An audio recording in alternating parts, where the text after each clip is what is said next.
Koalisi partai, 5 partai besar yang sedianya menjagokan Prabowo Subianto sebagai calon presiden di 2024 tampaknya agak sedikit kehilangan senquote, kehilangan semangat mungkin ya, atau tampak galau ketika Ganjar Pranowo ditetapkan sebagai calon atau jagoan Partai Merah untuk hat-trick pemilihan presiden di 2024.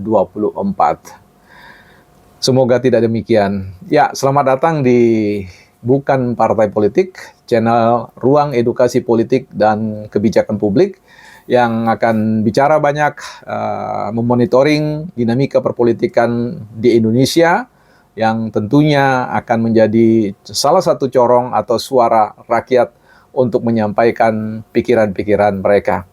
Nah, teman-teman sekalian, kita akan bicara tentang dinamisnya pencalonan cawapres atau calon wakil presiden yang akan mendampingi ketiga putra-putra terbaik Indonesia, Bapak Prabowo Subianto, Bapak Anies Baswedan, dan juga Bapak Ganjar Pranowo. Ya, ini menarik untuk kita bicarakan masing-masing dari mereka. Nah, saya mencoba untuk masuk, ini bukan dalam rangka saya mengendorse Partai Demokrasi Indonesia Perjuangan dengan kandidat atau jagoan merahnya, Bapak Ganjar Pranowo, tetapi saya melihat bahwa ketika ditetapkannya Ganjar Pranowo sebagai calon presiden Partai PDIP, maka bandul diskursus politik itu mengarah kepada Ganjar Pranowo. Nah, dan itu terlihat ketika kemudian dinamika percakapan di seputar tentang siapa yang paling tepat untuk mendampingi ini Ganjar Pranowo pada akhirnya sedikit mengganggu hasrat atau keinginan 5 partai politik besar yang berkoalisi, ingin membentuk koalisi besar untuk mengusung Prabowo dan kemudian mereka menetapkan cawapres, ya. Dan tentu ini tidak berpengaruh banyak pada Partai Nasdem, Partai Demokrat, dan Partai Keadilan Sejahtera yang sudah established atau mantap dalam konteks koalisi mereka. Entah nanti di injury time mungkin ada perubahan-perubahan yang lain. Nah, sementara kita menunggu bagaimana dinamika Muldoko dalam konteks Partai Demokrat Indonesia, Partai Demokrat, ya. Nah, teman-teman sekalian, kita mau melihat beberapa nama atau calon yang kemudian potensial akan dipercakapkan di ruang-ruang media sosial belakangan ini, dan akan katakanlah akan banyak sekali para influencer atau buzzer yang kemudian bekerja dengan mesin-mesin politik dan mesin-mesin uang mereka semua untuk kemudian mendrive, ya, menggerakkan opini publik agar memilih calon-calon tertentu. Ada beberapa nama yang di-endorse oleh orang-orang penting, orang-orang berpengaruh, termasuk Jokowi sendiri sebagai Presiden Republik Indonesia, yang menyebutkan nama sekalipun dalam konteks urutan yang bisa saja ditafsirkan secara politis bahwa urutan itu mewakili keinginan terdalam Jokowi, misalkan menempatkan nama Erick Thohir, ya, sebagai pada urutan yang pertama, dan seterusnya. Ya, ini menarik, dan juga ada beberapa tokoh-tokoh politik, tokoh-tokoh agama yang kemudian juga memberikan endorse yang penting untuk dibaca sebagai sebuah variabel politik yang tidak bisa dikesampingkan begitu saja. Nah, menarik kita misalkan melihat beberapa nama head to head, ya, antara Erick Thohir dengan Sandiaga Uno. Ini menarik sekali, ya, karena kita bicara tentang Erick Thohir, dia punya kans besar dalam konteks ketika ia kemudian menjadi salah seorang yang dipercaya menakodai 140-an lebih badan usaha milik negara, dengan juga bicara tentang bagaimana sekarang dia menakodai salah satu cabang olahraga yang paling populer di dunia, di Indonesia, yang paling banyak sekali pendukung fanatiknya. Nah, ini menjadi sebuah prinsip yang penting, bahkan juga mendapat dukungan penuh dalam konteks beberapa tokoh-tokoh NU yang Nahdlatul Ulama, termasuk di situ adalah ketua,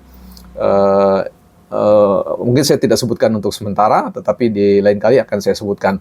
Nah, teman-teman, termasuk juga misalkan nanti kita akan bicara tentang Sandiaga Uno yang kemudian terlihat memiliki pasca dia memutuskan untuk hengkang atau keluar dari Gerindra, dan kemudian agak sedikit melirik atau bahkan sudah mulai terang-terangan merapat ke P3 sebagai partai basis Islam konservatif yang tentu merupakan rumah besar partai Islam yang merupakan gabungan dari beberapa partai-partai Islam sebelumnya, dan ini merupakan sebuah ruang atau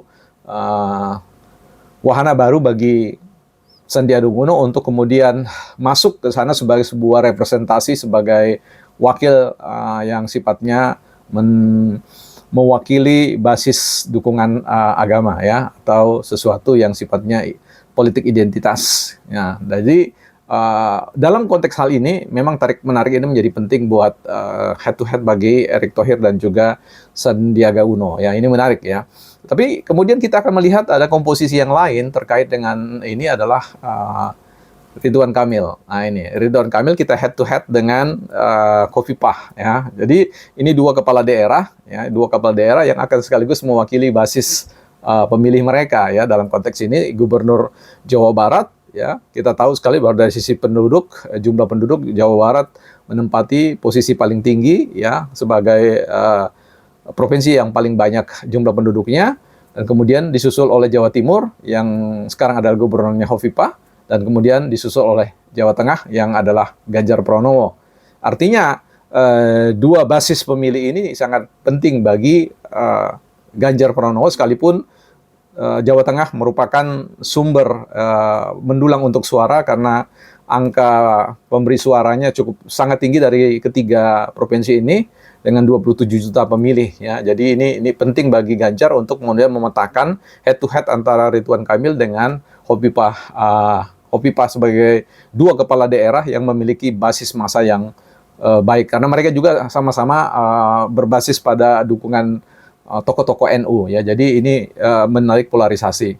Di luar itu tentu ada nama yang bisa kita sampaikan head to head antara misalkan Maruf Amin kembali dengan Yeni Wahid ya.